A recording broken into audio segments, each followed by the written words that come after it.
नमस्कार दोस्तों, आप सभी का इस वीडियो में बहुत बहुत स्वागत है।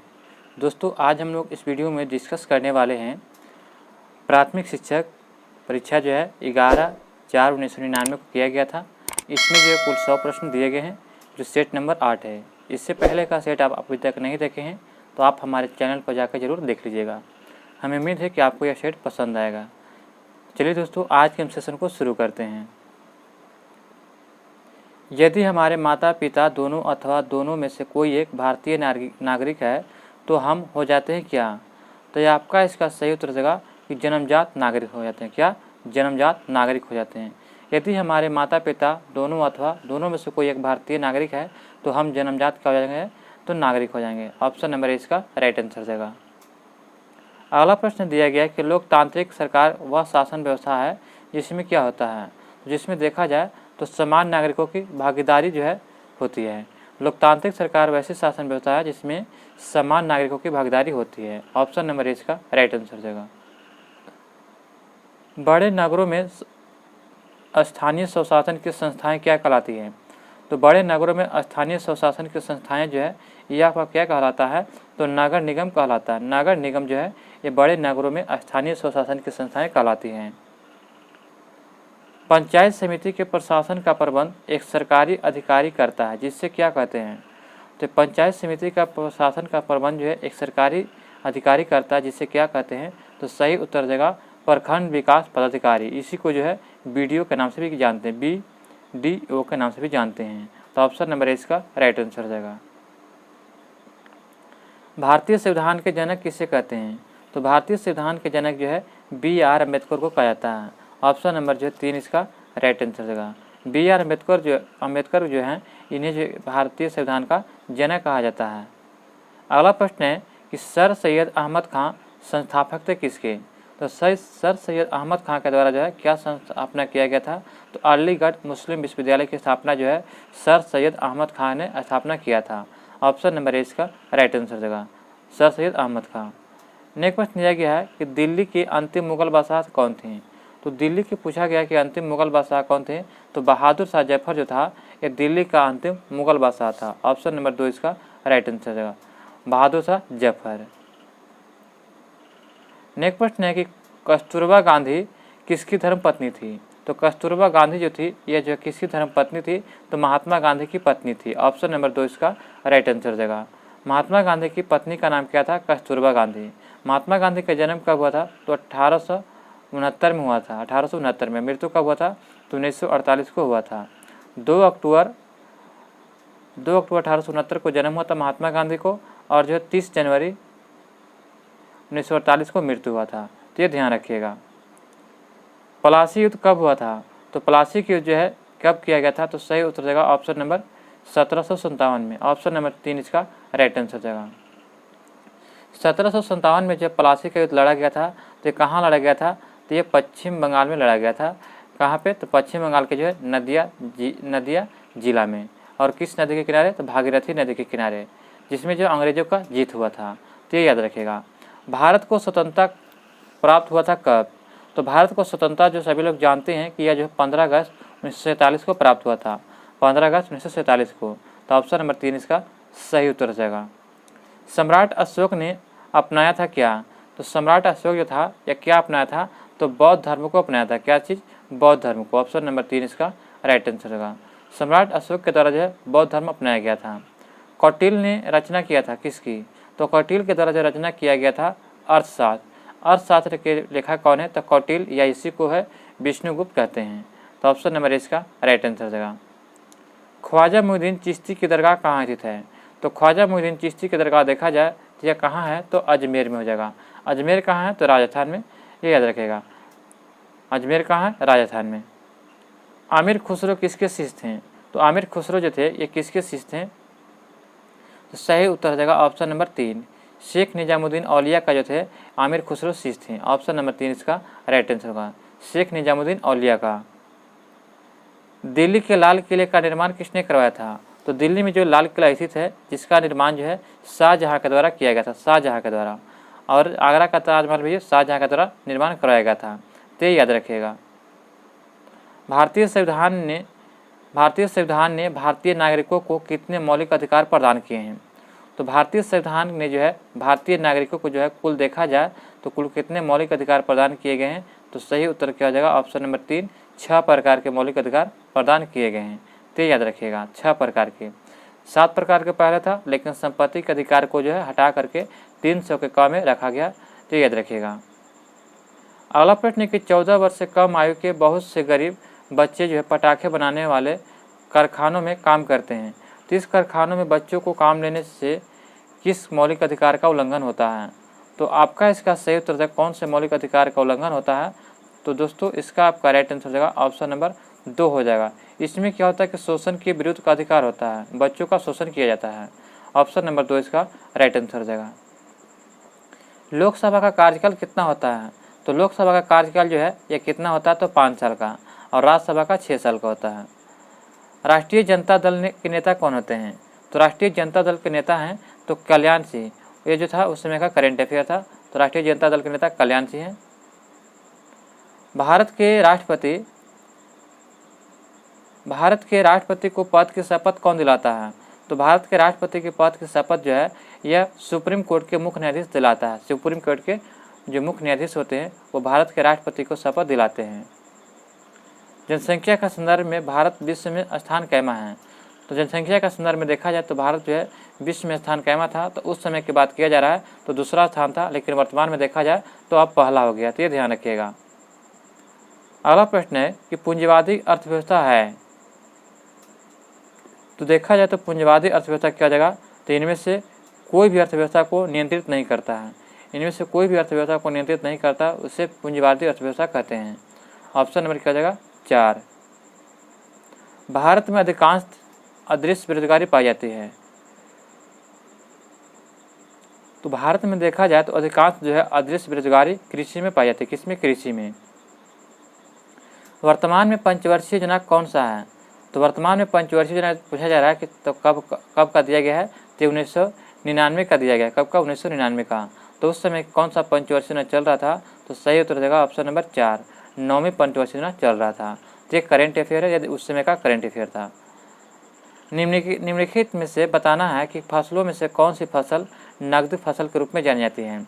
तो नकदी फसल के रूप में जाना जाता है तो कपास को। कपास जो होता है ये जो है महाराष्ट्र गुजरात क्षेत्र में जो है काली मिट्टी में पाया जाता है, जो इसे नकदी फसल के रूप में जाना जाता है, और यह जो है बीजों से कपास प्राप्त होता है। नेक्स्ट प्रश्न दिया गया फ्रेंड्स कि भारत द्वारा सबसे अधिक विदेशी मुद्रा किस पदार्थ के आयात पर व्यय किया जाता है? तो पूछा जा रहा है कि भारत द्वारा सबसे अधिक विदेशी मुद्रा किस पदार्थ के आयात पर खर्च किया जाता है, व्यय किया जाता है?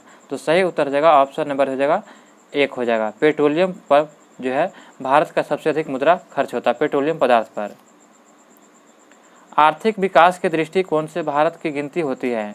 तो आर्थिक विकास की दृष्टि से जो है भारत की गिनती किस में होती है? तो विकासशील राष्ट्र के रूप में, विकासशील राष्ट्र। ऑप्शन नंबर 3 इसका राइट आंसर होगा। भारत जो है बाहुल्य में आयात करता है? तो भारत बाहुल्य में आयात करता है, तो सही उत्तर क्या हो जाएगा? तो यह जो एलपीजी गैस जो बहुलतम आयात करता है, तो 2 इसका राइट आंसर हो जाएगा। भारत में उपभोक्ता अधिनियम कब पारित किया गया था? तो भारत में पूछा जा रहा है कि उपभोक्ता अधिनियम कब पारित किया गया था? तो आपका इसका राइट आंसर क्या हो जाएगा? ऑप्शन नंबर 2 हो जाएगा। 1986 में जो है भारत में उपभोक्ता अधिनियम पारित किया गया था, 1986 में। 1991 में भारत की कुल जनसंख्या कितना था? तो 1991 की जनसंख्या के अनुसार पूछा गया था, करंट है, इसको याद करने की जरूरत नहीं है दोस्तों। अभी वर्तमान में जो है कितना है? तो 140 करोड़ पार कर गया, 140 या 41 करोड़ पार है। और 2011 की जनगणना के अनुसार देखा जाए तो 121 करोड़ है। तो ये ध्यान रखिएगा भारत की जनसंख्या। सरदार सरोवर बांध किस नदी पर बनाया गया है? तो सरदार सरोवर बांध जो है ये कहाँ बनाया गया है? तो सही उत्तर हो जाएगा ऑप्शन नंबर 3, नर्मदा नदी पर बनाया गया। ऑप्शन नंबर 3 इसका राइट आंसर हो जाएगा। दादा साहेब फाल्के पुरस्कार किस क्षेत्र में संबंधित है? तो ये जो फिल्म के क्षेत्र में दिया जाने वाला पुरस्कार जो है दादा साहेब फाल्के पुरस्कार है।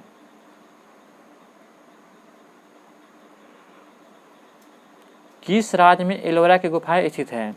तो एलोरा की गुफाएं जो ये कहाँ है? तो यह महाराष्ट्र में स्थित है। ऑप्शन नंबर 4 इसका राइट आंसर होगा। महाराष्ट्र में जो है एलोरा की गुफाएं स्थित है। ऑप्शन नंबर 4 इसका राइट आंसर हो जाएगा। संयुक्त राज्य अमेरिका के राष्ट्रपति कौन है? तो संयुक्त राज्य अमेरिका का उस समय का करंट अफेयर था, तो ये याद करने की जरूरत नहीं है, तो याद रखिएगा। बिहार के मुख्यमंत्री कौन हैं? तो वर्तमान में देखा जाए तो वर्तमान में नीतीश कुमार है, तो ये करेंट याद रखिएगा, वर्तमान में नीतीश कुमार हैं। उस समय राबड़ी देवी था, ये याद रखिएगा। जॉर्ज फर्नांडिस, तो जॉर्ज फर्नांडिस जो थे ये क्या थे? तो सही उत्तर देगा केंद्रीय रक्षा मंत्री थे। तो ये जो थे केंद्रीय रक्षा मंत्री थे, तो ये भी याद करने की जरूरत नहीं है क्योंकि ये उस समय का करेंट अफेयर है।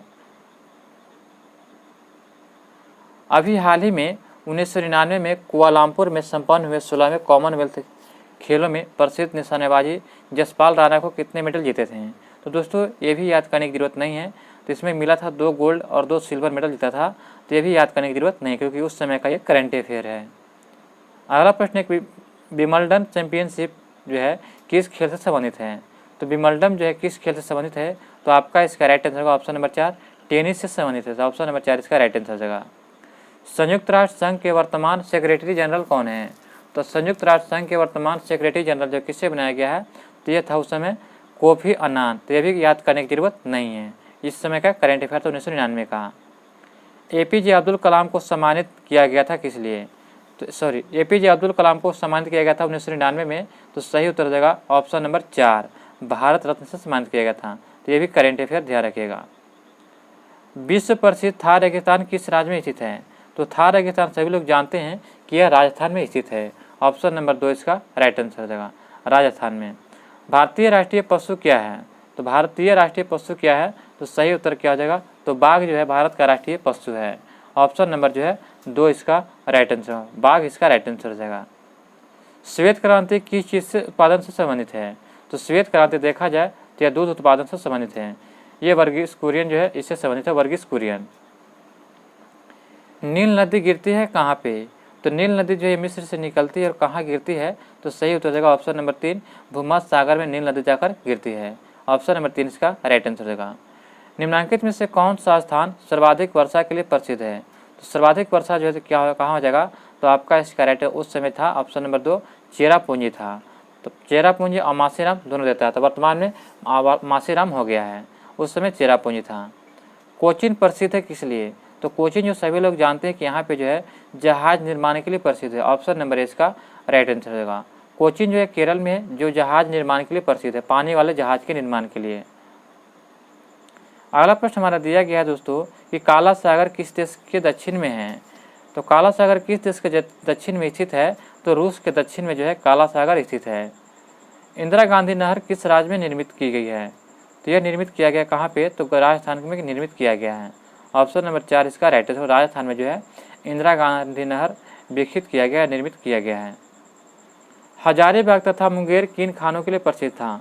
तो उस समय जो है बिहार और झारखंड एक ही था, तो हजारीबाग और मुंगेर की जो किस खाने के लिए प्रसिद्ध था उस समय? तो सही उत्तर देगा ऑप्शन नंबर 3 माइका के लिए। ऑप्शन नंबर 3 इसका राइट आंसर, माइका के लिए। भारत में आलू कौन लाए थे?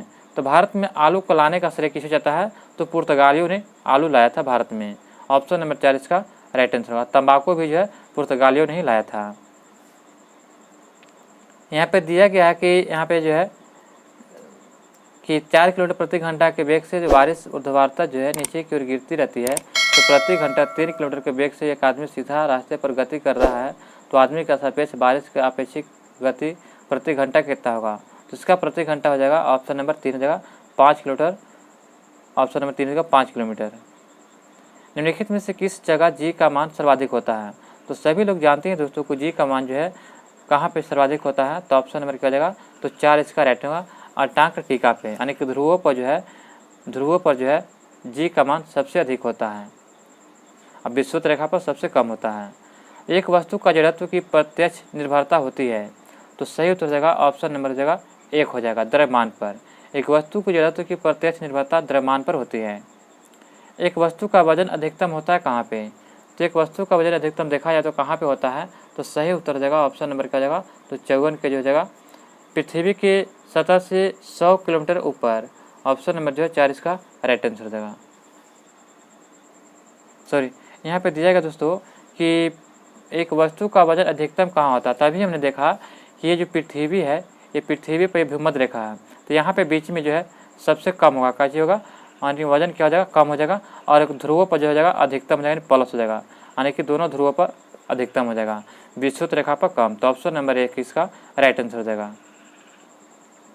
100 किलोमीटर की दूरी पर 2 रेलगाड़ी दिया गया, तो मैथ का प्रश्न दिया गया है, तो 55 का आपका राइट आंसर हो जाएगा, ऑप्शन नंबर हो जाएगा, यानी कि 4 हो जाएगा, 59 किलोमीटर। अगला प्रश्न दिया गया है कि एक व्यक्ति 5 मीटर की दूरी पर आर पार एक भार को लेकर जाना है, तो अधिकतम कार्य किया जाता है, जबकि वह क्या होगा? तो इनमें से कोई नहीं हो जाएगा, क्योंकि जो है इसमें जो है लंबवत अगर लंबवत जो है ऊपर की ओर उठाता है तो उसमें अधिक कार्य लगेगा, लंबवत ऊपर की ओर उठाता है तो उसमें अधिक कार्य लगेगा, तो इनमें से कोई नहीं हो जाएगा, ऑप्शन नंबर हो जाएगा 4। एक बस, एक कार, एक मोटर साइकिल एक ही गति ऊर्जा में गति करते हैं, तो ब्रेक के प्रयोग द्वारा समान मंद बल देते हुए उन तीनों में विरामावस्था में लाया जाता है, तो तीनों में से कौन जो कम दूरी रुकेगा? तो कौन जो है कम दूरी पर रुकेगा? तो सही उत्तर जाएगा 57 के 3 हो जाएगा, यानी कि मोटरसाइकिल, क्योंकि जो यह हल्का होता है और जो भारी होगा यह ज़्यादा दूरी तक जाएगा।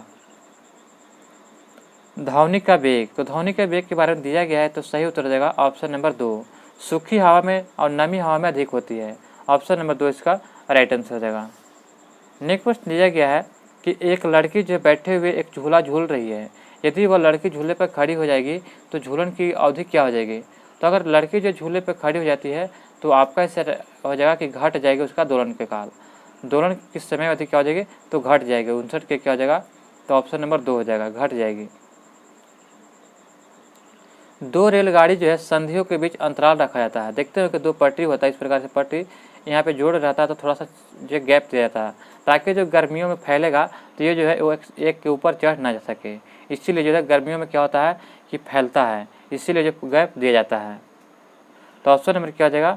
तो ऑप्शन नंबर 60 का हो जाएगा, ऑप्शन नंबर 4 हो जाएगा, रेखीय विस्तार के समायोजित करने के लिए। अगला प्रश्न दिया गया फ्रेंड्स कि एक चमकते हुए धातु के फलक जिसमें जो है एक खुरदरे काले धब्बे हैं को लगभग 1400 के तक गर्म किया जाता है एवं तुरंत एक अंधेरे कमरे में लाया जाता है, तो निम्नलिखित में से कौन सा कथन सही होगा? तो यह हो जाएगा कि फलक के और सभी जगह के अपेक्षा धब्बा उज्ज्वल दिखाई देगा। कैसा दिखाई देगा? उज्ज्वल दिखाई देगा। कई वस्तुएं अधिक निम्न तापक्रम पर अपने वैद्युतीय प्रतिरोध को खो बैठती हैं, इन वस्तुओं को क्या कहते हैं? तो कई वस्तुएं अत्यधिक निम्न तापक्रम पर अपने वैद्युतीय प्रतिरोध को खो बैठती है, इन वस्तुओं को क्या कहते हैं? तो 62 का हो जाएगा, ऑप्शन नंबर 3 हो जाएगा, इसे अति चालक कहा जाता है, अति चालक। यदि किसी तत्व की विद्युत धारा को दुगना किया जाता है तो उत्पादित ऊष्मा क्या होगी? तो उत्पादित जो ऊष्मा हो जाएगी उसमें, तो ऑप्शन नंबर 2 हो जाएगा, 4 गुनी हो जाएगी। क्या? 4 गुनी। यहाँ पे दिया गया कि 220 वोल्ट और 550 वाट के विद्युत बल्ब को 22 घंटे तक जलाया जाता है, तो किलोवाट घंटा में ऊर्जा क्या खपत क्या होगा? तो kWh हो जाएगा, यानी कि किलोवाट घंटा। तो वाट दिया गया कितना? 50 और जो है घंटा दिया गया 22, गुना करने के बाद आपको 1100 आ जाएगा, तो 1100 में भागा देंगे 1000 से, तो कितना आ जाएगा? तो 1.1 हो जाएगा यूनिट। निम्नलिखित में से कौन सा कण एक परमाणु के द्रव्यमान को निर्धारित करता है? तो निम्नलिखित में से कौन सा एक कण जो है एक परमाणु के द्रव्यमान को निर्धारित करता है? तो 65 के आपका राइट आंसर क्या आ जाएगा? तो ऑप्शन नंबर जाएगा 2, न्यूट्रॉन और प्रोटॉन जो है यह कण का परमाणु के द्रव्यमान को निर्धारित करता है। परमाणु का द्रव्यमान जो होता है प्रोटॉन और न्यूट्रॉनों की संख्या को यह कहलाता है। द्रव्यमान संख्या क्या होता है? प्रोटॉनों और न्यूट्रॉनों की संख्या को जो है परमाणु द्रव्यमान कहते हैं। नाभिक रिएक्टर में भारी जल का प्रयोग होता किस लिए? तो यह जो होता है कि 2 न्यूट्रॉनों की गति को कम करने के लिए, ऑप्शन नंबर हो जाएगा 2, न्यूट्रॉनों की गति को कम करने के लिए जो नाभिक रिएक्टर में भारी जल का प्रयोग करते हैं। अगला प्रश्न दिया गया दोस्तों, प्रश्न नंबर है कि पृथ्वी की भूपट्टी में सबसे अधिक तत्व कौन सा है? तो बहुलता में सबसे अधिक तत्व देखा जाए तो आपका इसका राइट आंसर क्या हो जाएगा? तो 67 का हो जाएगा, ऑप्शन नंबर सी हो जाएगा, ऑक्सीजन हो जाएगा। क्योंकि जो सबसे ज़्यादा देखा जाए तो धरती पर क्या है? तो नदी, नहर, तालाब है, तो सबसे ज़्यादा क्या हो जाएगा? बालू है। तो बालू का सूत्र क्या होता है? तो SiO2, यानी कि ऑक्सीजन क्या हो जाएगा? 2 गो, यानी कि सबसे ज़्यादा किसका हो जाएगा? तो ऑक्सीजन। तो इसलिए ऑक्सीजन सबसे ज़्यादा धरती के भूपट्टी पर उपस्थित है। न्यूट्रॉन की खोज किसने किया था? तो न्यूट्रॉन की खोज ये किसने किया था? तो आपको एक ट्रिक बताता हूँ, ईंट पर नाच, ईंट पर नाच। अगर आपको याद नहीं है तो आप इसे याद कर लीजिएगा। ईंट पर नाच का मतलब होता है इस इलेक्ट्रॉन, जिसके खोज करता टॉमसन हो जाएगा, प से प्रोटॉन जिसके खोज करता रदरफोर्ड है, और न से न्यूट्रॉन जिसके खोज करता चैडविक है। तो यहाँ पे न्यूट्रॉन पूछा गया था, तो न्यूट्रॉन को खोजकर्ता जेम्स चैडविक हो जाएंगे। तो ऑप्शन नंबर 3 इसका राइट आंसर हो जाएगा। अगला प्रश्न है कि तत्व जिसमें विभिन्न नाभिकीय आवेश परंतु समान द्रव्यमान संख्या होते हैं, तो समान द्रव्यमान संख्या क्या कहते हैं, तो इसी को जो समभारी कहा जाता है। क्या, तो समभारी का ऑप्शन नंबर हो जाएगा 4। केंद्रक का इसके न्यूक्लियन के गठन में होता है, तो केंद्रक का इसके न्यूक्लियन के गठन में क्या होता है, तो दोस्तों इसका सही उत्तर हो जाएगा द्रव्यमान में कमी होता है। केंद्रक का इसके न्यूक्लियन में के गठन में द्रव्यमान में कमी होता है। निम्नलिखित में से किसकी उच्चतम गलनांक होती है, तो उच्चतम गलनांक देखा जाए तो सही उत्तर हो जाएगा ऑप्शन नंबर 1, हीलियम की जो उच्चतम गलनांक होती है। निम्नलिखित में से जलीय घोल से होकर एक विद्युत धारा को प्रवाहित किया जाता है, तो कौन सा विखंडित हो जाएगा, तो सही उत्तर हो जाएगा ऑप्शन नंबर हो जाएगा 3, सिल्वर नाइट्रेट जो है विखंडित हो जाएगा, सिल्वर नाइट्रेट। कांच का लिखने के लिए किस अम्ल का प्रयोग किया जाता है, तो कांच पर लिखने के लिए जो है ये हाइड्रोफ्लोरिक अम्ल का प्रयोग करते हैं। ऑप्शन नंबर 1 इसका राइट आंसर होगा। हाइड्रोफ्लोरिक अम्ल का प्रयोग जो है कांच पर लिखने के लिए करते हैं। यदि एक लौह तार को कॉपर सल्फेट के घोल में रखा जाता है तो क्या होगा, तो इसका राइट आंसर क्या हो जाएगा, तो तांबा जो है अवक्षेपित हो जाएगा। क्या, तांबा जो है अवक्षेपित हो जाएगा। जल के क्वथनांक को डैश के तापक्रम के रूप में परिभाषित किया जाता है, तो किसके तापक्रम के रूप में परिभाषित किया जाता है, तो जल का वाष्प दाब वायुमंडलीय दाब के बराबर होता है। जब किसी घोल को एक अर्धपारगम्य द्वारा उसके विलायक के पृथक किया जाता है तब इस घटना को क्या कहते हैं, तो इस घटना को कहा जाता है क्या चीज़, तो ऑप्शन नंबर हो जाएगा 3, परासरण कहा जाता है, परासरण। ऑप्शन नंबर जो है यहाँ पे 3 इसका राइट आंसर देगा। जब स्नेहक कोलाइडी को जाना जाता है तो किस रूप में जाना जाता है, तो सही उत्तर देगा ऑप्शन नंबर 2 हो जाएगा। द्रव स्नेही के रूप में जो है कोलाइडिक स्नेह को जाना जाता है, द्रव स्नेही के रूप में।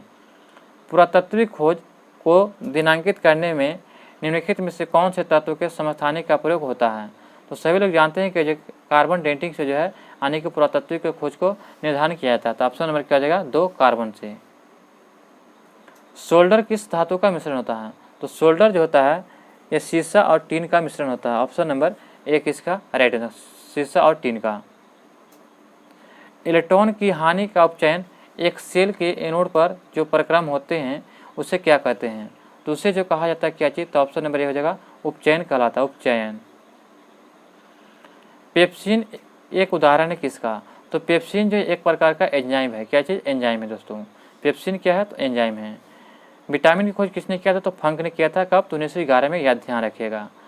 पित्त रस का मुख्य कार्य क्या होता है, तो पित्त रस का मुख्य कार्य क्या होता है, तो सही उत्तर देगा ऑप्शन नंबर 4 हो जाएगा। यह वसाओं को एंजाइम द्वारा पाचन करवाता है, इन वसाओं को जो एंजाइम द्वारा जो पाचन करवाता है पित्त। ऑप्शन नंबर 4 इसका राइट आंसर होगा। पित्त निकलता कहाँ से, तो ये यकृत से निकलता है और जमा होता है पित्ताशय में। एक स्वाभाविक मानव 1 मिनट में श्वास लेता है कितना, तो 1 मिनट देखा जाए तो 16 से 18 बार, 14 से 18 बार इसका राइट आंसर होगा। ऑप्शन नंबर सी हो जाएगा, यानी कि 3 हो जाएगा, 14 से 18 बार लेता है। निम्नलिखित में से किसका रक्त नहीं है तभी श्वसन करता है, तो हाइड्रा एक ऐसा जीव है जिसका रक्त नहीं होता तभी श्वसन करता है, तो ऑप्शन नंबर 3 इसका राइट आंसर हो जाएगा। अगला प्रश्न कि आयोडीन के चयनात्मक संचय होता है, तो आयोडीन के चयनात्मक संचय क्या होता है, तो आपका इसका राइट आंसर होगा ऑप्शन नंबर हो जाएगा 1 हो जाएगा, यानी कि थायराइड में। फुफुंदी में संचित खाद्य पदार्थ होता है, तो फुफुंदी में संचित खाद्य पदार्थ क्या हो जाएगा, तो 86 का आपका सही उत्तर हो जाएगा ऑप्शन नंबर 4, यानी कि ग्लाइकोजन तथा तेल की गुलिका होती है। ग्लाइकोजन तथा तेल की गुलिका जो है यह फफूंदी में संचित खाद्य पदार्थ होता है। अफीम पाया जाता है कहाँ पे, तो अफीम जो है पाया जाता है, तो सही उत्तर देगा ऑप्शन नंबर 4, पावर जो है सोमनीफेरम से पाया जाता है, पावर सोमनीफेरम से। प्रकाश संश्लेषण में पहला सोपान है, तो सही उत्तर हो जाएगा ऑप्शन नंबर 4, जल का प्रकाश का अपघटन करना, यह प्रकाश संश्लेषण में पहला सोपान है। अगला प्रश्न दिया गया है कि निम्नलिखित में से कौन सा जो है ग्लाइकोलिसिस एवं क्रेब्स चक्र के बीच की कड़ी है, तो आपको बताना है कि ग्लाइकोलिसिस एवं क्रेब्स चक्र के बीच कड़ी कौन सी हो जाएगी? तो सही उत्तर हो जाएगा एसिटाइल सह एंजाइम ए। ऑप्शन नंबर 4 इसका राइट आंसर हो जाएगा। भारत में सबसे बड़ा जो है स्पेक्ट्रियम है, तो भारत में सबसे बड़ा स्पेक्ट्रियम क्या हो जाएगा? तो ऑप्शन नंबर 4 हो जाएगा चेन्नई हो जाएगा। चेन्नई में जो भारत में सबसे बड़ा स्पेक्ट्रियम है।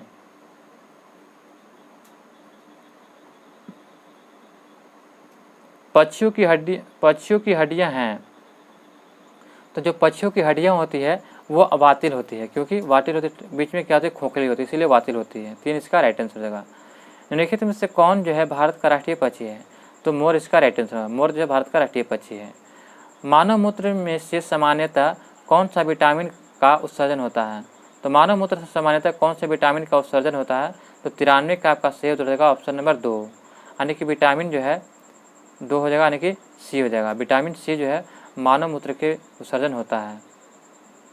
अगला प्रश्न है दोस्तों कि विटामिन B6 की कमी से कौन सा रोग होता है? तो B6 की कमी से कौन सा रोग हो जाएगा? तो 94 का आपका सही उत्तर हो जाएगा ऑप्शन नंबर 3, यानी कि जो रक्तताल्पा होता है। ऑप्शन नंबर 3 इसका राइट आंसर रक्तताल्पा। नेक्स्ट प्रश्न दिया गया है कि लार परिवर्तित करता है, तो लार जो है किस में परिवर्तित करता है? तो सही उत्तर होगा ऑप्शन नंबर 4, ये श्वेताशर को मल्टोज में परिवर्तित करता है। ऑप्शन नंबर 4 इसका राइट आंसर हो जाएगा। निम्नलिखित में कौन सबसे अधिक धन विद्युत तत्व है? तो धन विद्युत तत्व देखा जाए तो हो जाएगा सोडियम जो है ये सबसे अधिक धन विद्युत तत्व है। ऑप्शन नंबर 1 इसका सही उत्तर हो जाएगा। शुष्क बर्फ किसको कहते हैं? तो ठोस कार्बन डाइऑक्साइड, सही उत्तर हो जाएगा ऑप्शन नंबर 2। हीरा है, तो हीरा क्या है? तो शुद्ध कार्बन है। ऑप्शन नंबर 4 इसका राइट आंसर हो जाएगा। एक जीवाणु कोशित प्रति मिनट में एक बार विभाजित होती है। एक जीवाणु कोशित जो है ये प्रति मिनट में एक बार विभाजित होती है। यदि यह एक प्याला को भर्ती करने में 1 घंटा लेता है, यानी कि 60 मिनट लेता है, तो आधा प्याला को भर्ती करने में कितना समय लगेगा? तो आपका इसका राइट आंसर क्या हो जाएगा? तो क्या होता है कि यहाँ पर दिया जा रहा है कि 1 मिनट में एक बार विभाजित होता है, यानी कि 1 मिनट में एक बार विभाजित होता है। तो जब मान लिए कि अगर जो 60 मिनट में पूरा भर जाता है, तो मान लीजिए कि अगर हम 59 मिनट में भरते हैं तो 59 मिनट में क्या हो जाएगा? आधा हो जाएगा। मान लीजिए कि 59 मिनट में क्या हो जाएगा? मान लीजिए कि 100 है, क्या हो जाएगा? 100 लीटर का प्याला है, ठीक है, 100 लीटर का प्याला है। इसमें जो है 60 मिनट में भरता है, कितना? 60 मिनट में। और कहा जा रहा है कि यहाँ पे कि प्रति मिनट में एक बार विभाजित होती है, प्रति मिनट में एक बार विभाजित कहने का मतलब 2 बार हो जाता है, यानी कि दोगुना हो जाता है। अगर 1 मिनट में दोगुना हो जाता है तो मान लीजिए कि अगर 59 मिनट हो रहा है तो 59 मिनट, ठीक है, 59 मिनट, तो 59 मिनट में क्या हो जाएगा कि आधा भरा हुआ होगा, क्या? आधा भरा होगा, यानी कि 50 भरा हुआ होगा। तब न 60वां मिनट जब आएगा तो दोगुना हो जाएगा, यानी कि 100 पूरा हो जाएगा। क्या कहा जा रहा है कि 59 मिनट क्या हो गया? आधा हो गया। तो 60वां मिनट क्या कर रहा है, यानी कि 1 मिनट में क्या हो रहा है कि प्रति मिनट में एक बार विभाजित होता है, एक बार। तो एक बार विभाजित होगा, यानी कि दोगुना हो जाएगा। विभाजित होगा तो कितना हो जाएगा? तो दोगुना हो जाएगा। तो दोगुना हो जाएगा तो 50 और 50 कितना हो जाएगा? 100 हो जाएगा। तो आपका इसका सही उत्तर हो जाएगा ऑप्शन नंबर 4 हो जाएगा, यानी कि 59 मिनट में। नाइट्रोजन का स्थिरीकरण करने में समर्थ एक मुक्त जीवी जीवाणु कौन है? तो मुक्त जीवी जीवाणु कौन हो जाएगा? तो आपका इसका सही उत्तर हो जाएगा ऑप्शन नंबर 2 हो जाएगा। एजोटोबैक्टर जो है, एजोटोबैक्टर, ये जो नाइट्रोजन का स्थिरीकरण करने के समर्थन एक मुक्त जीवाणु होते हैं। तो ऑप्शन नंबर 2 इसका राइट आंसर होगा। दोस्तों यहाँ पे जो आपका सेट नंबर जो है 8 समाप्त होता है। हमें उम्मीद है और आशा है कि आपको यह वीडियो पसंद आया होगा। अगर आप अभी तक हमारे चैनल पर नए हैं तो चैनल को सब्सक्राइब कर लें और बेल आइकन नोटिफिकेशन को ऑन कर लें, ताकि दोस्तों हमारी वीडियो सबसे पहले आप तक पहुँचे। और वीडियो को लिंक जितना हो सके ग्रुप में दोस्तों के साथ शेयर करें। मिलते हैं दोस्तों नए सेट में, सेट नंबर 9 में। जय हिंद, जय भारत।